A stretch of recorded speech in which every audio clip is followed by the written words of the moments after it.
नमस्कार and welcome to curiously education.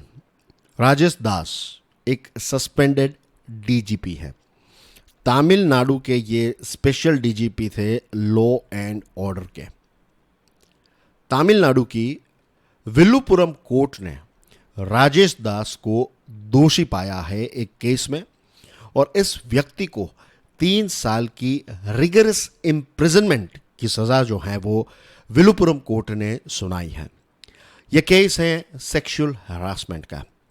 You will be shocked to know this fact कि एक महिला IPS officer जो एसपी रैंक की थी, इस महिला आईपीएस ऑफिसर को इस सस्पेंडेड डीजीपी ने सेक्सुअली हरास किया था।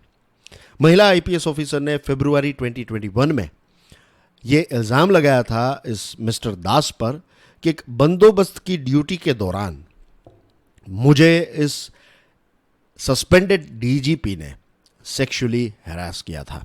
यह राजेश दास जो है उसने इस महिला ऑफिसर को हैरास किया था। आईपीएस ऑफिसर रैंक की महिला, एसपी रैंक की महिला को सेक्सुअली हैरास करने का मतलब यह है कि एक डीजीपी जो है, ये पर्टिकुलर डीजीपी पुलिस डिपार्टमेंट के इतने हायर लेवल पर बैठा हुआ है, एंड जस्ट इमेजिन कि वो अपने पावर को कितना ज़्यादा अब्यूज कर रहा होगा, और न जाने कितनी दूसरी महिलाओं को भी इस व्यक्ति ने सेक्सुअली हैरास किया होगा। इसकी हिम्मत को देखिए कि एक एसपी लेवल की महिला ऑफिसर को अगर ये सेक्सुअली हैरास कर सकता है, तो कांस्टेबल्स और दूसरे लेवल की महिलाओं को तो ये किस नज़र से देखता होगा। अब विल्लुपुरम कोर्ट के जो चीफ जुडिशियल मैजिस्ट्रेट है, उसने इस व्यक्ति पर 20,500 रुपये का फ़ाइन भी लगाया है। मुझे लगता है ये फ़ाइन जो है ये बहुत ही कम है। इस व्यक्ति पर तो 20 करोड़ जितना फ़ाइन लगाने की ज़रूरत थी। जितनी भी सैलरी आज तक इस व्यक्ति ने ली है, वो सारी की सारी सैलरी जो है इंटरेस्ट के साथ रिकवर करने का आदेश जो है वो देने की ज़रूरत थी, ताकि पूरे देश में एक एग्जाम्पल सेट हो सके कि अगर किसी भी ऑर्गेनाइजेशन में टॉप पर अगर पुरुष बैठते हैं, मेल्स बैठते हैं, तो उनका कोई अधिकार नहीं है कि अपने सबॉर्डिनेट्स और ख़ास करके महिला सबॉर्डिनेट को वो इस नज़र से देखे और इस प्रकार की एक्टिविटीज़ करने की कोशिश उनके साथ करें। अमजद अली जो एक लॉयर हैं, जो इस प्रोसिक्यूशन को रिप्रेजेंट कर रहे थे, उन्होंने कहा एक दूसरा व्यक्ति भी इसमें शामिल था जिसका नाम एफआईआर में था, उसको भी कोर्ट ने दोषी पाया है, और ये जो दूसरा व्यक्ति है ये एसपी था। जस्ट इमेजिन किस प्रकार का एग्जाम्पल ये लोग सेट कर रहे हैं। यूनिफॉर्म सर्विसेज जो हैं, इनको बदनाम करने की कोशिश इस प्रकार के लोग करते हैं। ऐसे लोगों को चुन चुन कर इस प्रकार की सेवाओं में से डिसमिस कर देने की ज़रूरत है। ये अपने पावर्स का गलत तरीके से इस्तेमाल करते हैं, महिलाओं को हैरेस करते हैं, और अनफॉर्चुनेटली ये ऐसा यूनिफॉर्म पहनते हैं जिस यूनिफॉर्म का जो मेन मकसद है वो यही है कि वो पूरे समाज को सिक्योरिटी प्रोवाइड करें। अनफॉर्चुनेटली ऐसे लोगों को देखकर हमें सिक्योरिटी नहीं, इनसिक्योरिटी फील होती है। पता नहीं किस प्रकार के क्राइम्स इस व्यक्ति ने अपने सर्विस के दौरान किए होंगे, कितने भिन्न भिन्न प्रकार के क्राइम जो है वो किए होंगे। एंड आई एम श्योर ये करप्शन में भी शामिल ही होगा, क्योंकि इस प्रकार की मानसिकता जो है ये एक सड़ी हुई मानसिकता से इसने, आई डोंट नो कि कभी भी अपने पूरे कार्यकाल में अपने एज ए पुलिस ऑफिसर के तौर पर कभी भी इसने कोई अच्छा काम किया हो। I really doubt it. हाँ, पॉलिटिशियन के तलवे ज़रूर चाटे होंगे इस व्यक्ति ने। तमिलनाडु का होम डिपार्टमेंट जो है उसने 2021 में जब ये कंप्लेंट फाइल की गई, तब इस दास को सस्पेंड किया और 6 मेंबर की एक इंक्वायरी कमेटी जो है वो भी गठित की थी।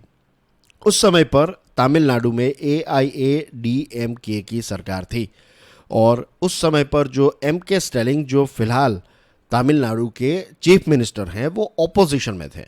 और MK स्टैलिन ने यह बताया था कि उनकी पार्टी जो DMK पार्टी हैं, वो स्टेट गवर्नमेंट को ये बताया था कि हम पूरे राज्य में बहुत बड़े प्रोटेस्ट करेंगे अगर AIADMK की सरकार ने दास पर अगर कोई एक्शन नहीं ली तो। ये 2021 के और उस समय की बात है। और उस समय पर जो DMK के MP हैं कनिमोझी, उन्होंने भी ट्वीट करके कहा था, the protector also need protection during the AIADMK rule. ये पॉलिटिक्स जो है उसको हम साइड में छोड़ते हैं, but this is a very important line कि जो प्रोटेक्टर हैं, जो एक SP लेवल की महिला IPS ऑफिसर हैं, उसको भी अगर प्रोटेक्शन चाहिए तो जस्ट इमेजिन कि एक जो साधारण महिला है उसकी सिचुएशन क्या होगी। और ये सिर्फ किसी एक राज्य तमिलनाडु की बात नहीं है, ये हमारे पूरे देश की बात है। वी ऑल नो कि हमारे देश में जो महिला रेसलर्स हैं उनको सड़कों पर उतरना पड़ा। वो प्राइम मिनिस्टर को मिलने के लिए जाती हैं, होम मिनिस्टर को मिलने के लिए जाती हैं, स्पोर्ट्स मिनिस्टर को उनको मिलने के लिए जाना पड़ता है, सड़कों पर प्रोटेस्ट करने पड़ते हैं क्योंकि एक बहुत ही पावरफुल व्यक्ति ने उनको सेक्सुअली हैरास किया था। ऐसा अभी तो उनका इल्ज़ाम है। अभी ये मैटर जो है ये सब्जुडाइज है, ये कोर्ट अभी मैटर को देख रही है। लेकिन ऐसे बहुत सारे केसेस जो हैं वो हमारे देश में होते हैं जिनको मीडिया की नज़र मिलती है। बहुत सारे केसेस ऐसे हैं जो परिवार लेवल पर ही बंद किए जाते हैं, क्योंकि अगर आप केस फाइल करने के लिए जाएंगे तो समाज उसके बारे में बात करेगा।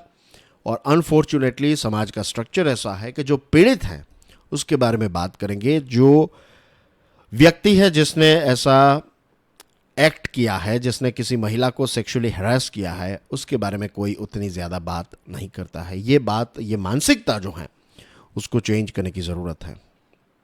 लेकिन यहाँ पर जो तमिलनाडु की ये कोर्ट है, उस कोर्ट ने एक बहुत ही एक अच्छा स्टैंड लिया है।